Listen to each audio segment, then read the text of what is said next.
There's a quiet, invisible pain that comes with seeing too much. It isn't a sudden, sharp agony, but more of a persistent, low-frequency hum of awareness that buzzes beneath the surface of daily life. It's the silent, often unshareable burden of noticing the patterns, the hidden motives, and the uncomfortable foundational truths everyone else seems perfectly happy, even determined, to ignore.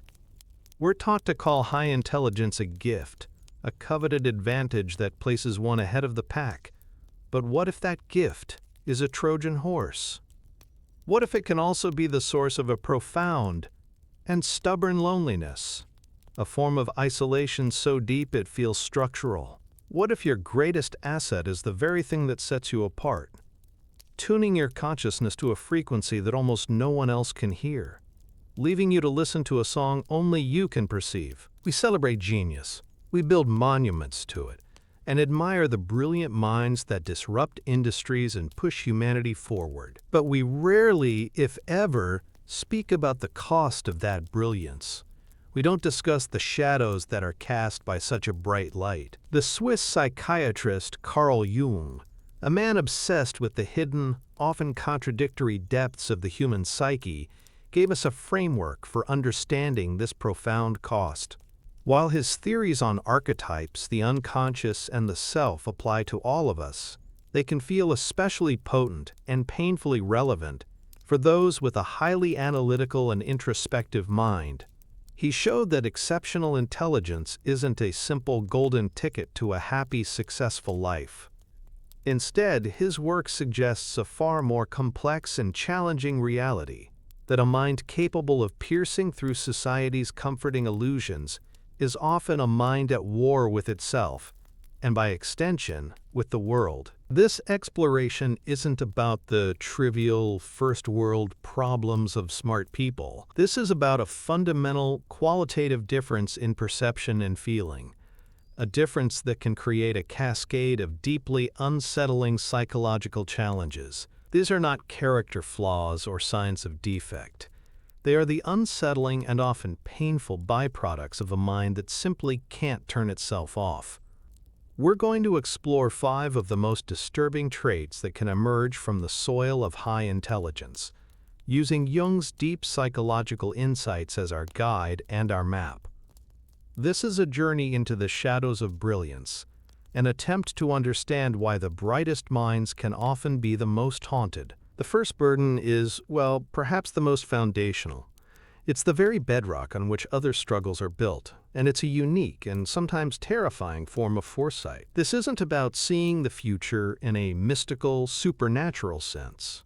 It's something far more analytical, far more logical, and in many ways far more draining. It's the compulsive, near-automatic tendency to see the logical conclusion of present actions. Highly intelligent people often perceive the world not as a series of random, disconnected events, but rather as a complex, interconnected system of cause and effect. Recent research actually supports this, showing that people with higher IQs are often significantly more accurate when predicting future events and in assessing probabilities. So when they see a new corporate policy, a societal trend, or even a subtle shift in a friend's behavior, their minds instinctively run, like 1,000 simulations.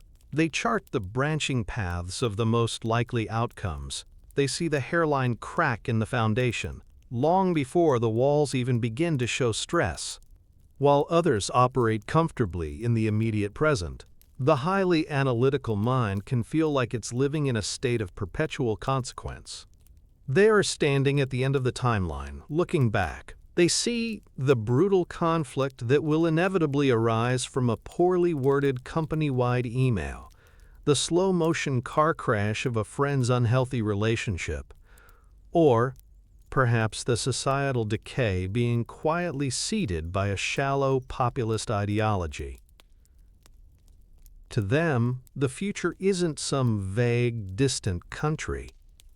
No, it's a direct and unavoidable result of the present. And they feel as though they're forced to watch people walk, well, blithely and confidently, toward predictable disasters, large and small. This can feel less like a superpower and more like a private agony. Imagine trying to warn a group of people that they're walking toward a cliff edge, but they're so captivated by the pretty flowers at their feet that they dismiss your warnings as negativity or, well, needless anxiety. You try to explain using logic, data, and historical patterns, but you're met with blank stares, accusations of overthinking it, or that infuriatingly condescending. You worry too much. After a while, after seeing your predictions come true time and time again, and with no one acknowledging your prior warnings, you learn a painful, soul-crushing lesson. And it's this: people will almost always prefer a comforting illusion to an inconvenient truth, and so to protect your own sanity, you might just stop talking. This is the fertile ground where social detachment begins to grow. It's not born of arrogance or a feeling of superiority, but of sheer, unadulterated exhaustion. The mental and emotional strain of watching the world ignore obvious, glaring patterns is profoundly draining. It's here that Carl Jung's work becomes particularly insightful. Jung noted that much of our social interaction isn't genuine connection, but a performance of what he called the persona, a social mask we all wear for acceptance and to navigate the world. For the intellectually perceptive person who sees the mechanisms behind the performance, putting on this mask can feel profoundly inauthentic, like a betrayal of their own perception. Small talk, office politics, and social rituals can feel like a foreign language that they can speak fluently, but which always leaves them feeling hollow and drained. This can lead to a strategic, almost unconscious, withdrawal from the social world. To preserve their finite mental and emotional energy, they become more selective, even reclusive, gravitating toward a few deep, authentic connections, rather than a wide circle of shallow acquaintances. While this can be incredibly fulfilling, it can also be a lonely and isolating path. As Jung observed with a chilling clarity, a man who knows more than others becomes lonely. This isn't a life sentence, of course. Factors like personality, emotional intelligence, and a supportive environment play a massive role in mitigating this.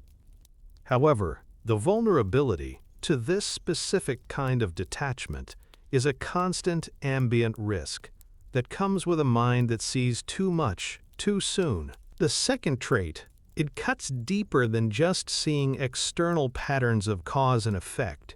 It's about perceiving those internal ones. This isn't a direct function of IQ. Instead, it's a heightened psychological sensitivity that often accompanies an analytical intellect. You see, it's the ability to see the hidden machinery of the human psyche operating in real time. It's the curse, really, of understanding the why behind people's actions, even and especially when they don't understand it themselves. Where most people see a simple conversation, the psychologically perceptive individual can feel like they're watching a complex and often tragic dance of unconscious needs, repressed desires, and fear-based behaviors. They don't just hear the words being spoken, they sense the roiling emotional currents running beneath them. They see the desperate childlike need for validation hiding behind an arrogant boast, or the raw terror of abandonment that is secretly driving controlling and manipulative behavior. They can perceive the subtle tells, the micro-expressions, and the Freudian slips that betray a person's carefully constructed self-image. For them, the social world can feel stripped of its innocence, rendered as a transparent landscape of raw motivations. They see the shadow, as Jung would call it, the repressed, disowned parts of our personality, peeking out from behind the polite facades of friends, family, and colleagues. This isn't a judgmental or critical process. It's an observational one, which is precisely what makes it so painful. It's a deep, abiding sorrow that comes from seeing just how much unspoken pain, insecurity, and fear govern people's lives, dictating their choices and limiting their potential for happiness. This acute awareness can create a profound and unshakable sense of alienation. It can feel like being the only sober person at a chaotic party, watching everything with a painful clarity that's both isolating and deeply saddening. This makes authentic connection incredibly difficult to achieve. How do you genuinely connect with someone's projected mask when you can so clearly see the struggling, frightened person hiding behind it? To engage only with the surface, the performance, can feel like participating in a lie. But to speak to the deeper, hidden truth is to risk causing immense offense, hostility, and outright rejection, because most people aren't ready, and may never be ready, to confront their own shadows. This constant, involuntary processing of psychological data is enormously taxing and can lead to a state of chronic emotional exhaustion. It can also breed a deep, pervasive cynicism.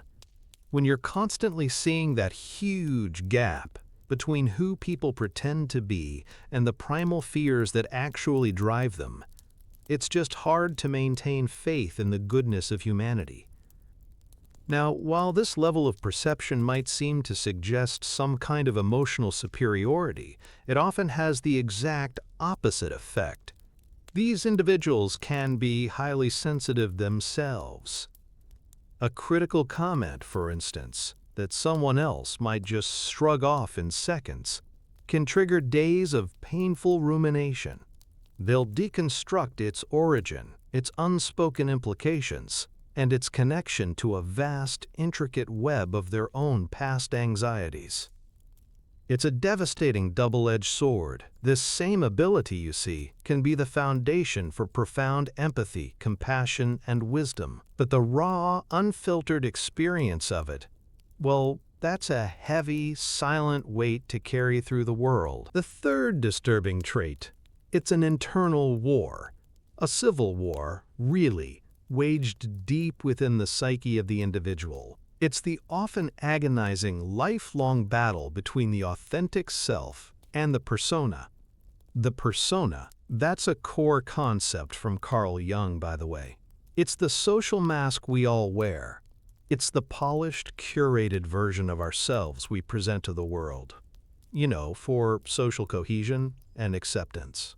Think the good employee, the loving partner, the responsible citizen. It's a necessary and often useful tool for navigating the complexities of society. For most people, the persona is worn with relative ease, and the line between it and their true self, well, it can become comfortably blurry. But for a highly analytical and self-aware individual, this mask can feel less like a tool and more like a suffocating cage. Their heightened self-awareness, you see, means they are acutely, painfully conscious of the role they're playing at all times. They feel its artificiality in their bones. And they're perpetually aware, too, of the vast, dissonant gap between the performance they're giving and the complex, nuanced reality of who they truly are. This creates a state of chronic internal conflict, a kind of psychic friction that grinds away at their well-being. Putting on the persona each day, smiling through a tedious meeting, simplifying their thoughts to be understood, feigning interest in conversations they find utterly trivial, all of that can feel like a profound act of self-betrayal. Each small, necessary compromise can feel like a tiny tear in the fabric of their soul, an erosion of their integrity. Jung warned that when we over-identify with our persona, the repressed parts of our true self don't just vanish. Instead, they get pushed down into the unconscious, where they can fester, gain power, and demand attention.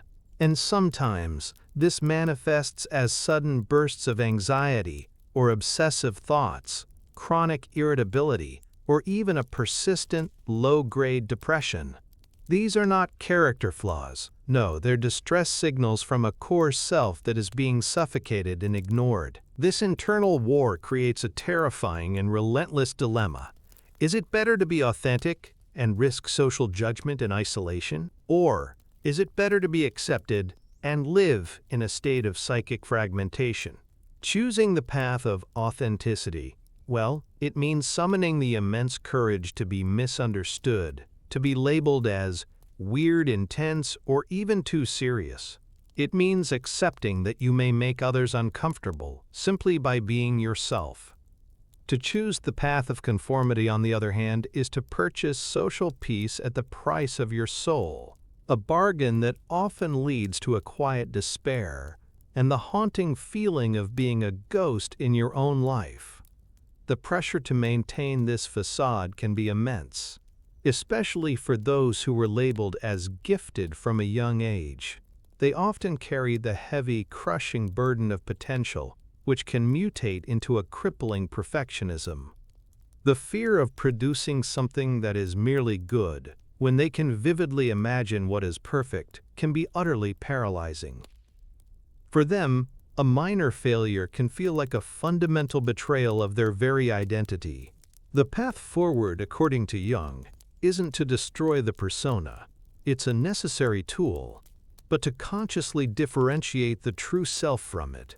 It's a difficult, lifelong process of unlearning who you became in order to survive, and consciously, bravely, coming back to the person you were before the world told you who you were supposed to be. The fourth trait is a form of loneliness that is deeper and more painful than simple social preference. It's cognitive isolation, that pervasive, gut-wrenching feeling of being a permanent outsider, not because you don't like people, but because you simply don't think like them. This isn't about having different opinions or interests. It's about the very structure, speed, and architecture of your thought processes feeling fundamentally alien to the societal norm. Research into the neuroscience of intelligence suggests that the brains of individuals with high IQs may indeed process information differently, often with greater neural efficiency, using fewer brain resources to solve moderately difficult problems. The subjective experience of this is one of living on a different perceptual and cognitive wavelength. You see connections, abstractions, and underlying principles that others seem to completely miss. Your mind naturally thinks in complex, non-linear webs of logic, seeing the whole system at once, while the world around you often communicates in simple, linear, step-by-step statements. This creates a frustrating and seemingly impassable gap in communication. You try to explain a complex idea, but to do that with any integrity, well, you feel you have to explain the entire lattice of assumptions, context, and interconnected concepts it's built upon. To oversimplify, it feels like a gross misrepresentation, a lie. The inevitable result? You're frequently seen as overly complicated, abstract, or pedantic.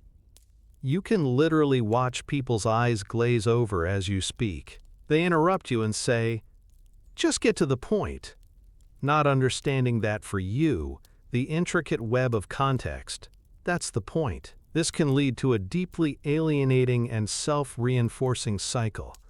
You have an insight, you summon the courage to try and share it, and it's met with confusion or impatience. And then, you retreat, feeling utterly hopelessly alone in your own head. You start to feel like an immigrant in your own culture, speaking a different language. You learn to dumb it down as a survival mechanism, but every time you do, it feels like a small betrayal of your own mind, reinforcing your sense of fundamental difference and isolation. This cognitive isolation is likely the true tragic source of the lonely genius trope.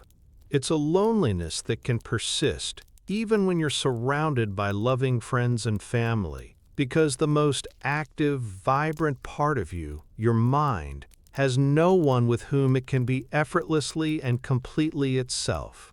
This can be made exponentially worse by what psychologists call asynchronous development, a state common in gifted individuals, where someone's intellect far outpaces their social or emotional maturity, making it nearly impossible, really, to find true peers who can meet them on all levels.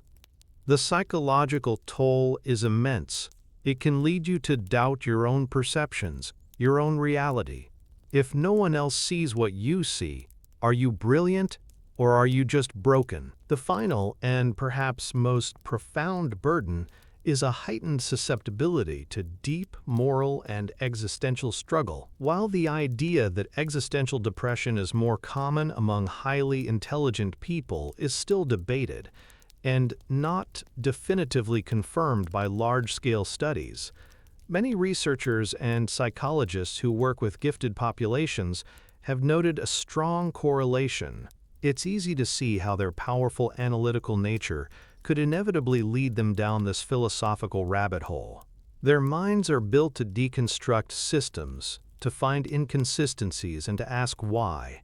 And when they turn that relentless analytical gaze upon life itself, they inevitably confront the big questions with a terrifying intensity: death, freedom, isolation, and the search for meaning in a seemingly meaningless universe.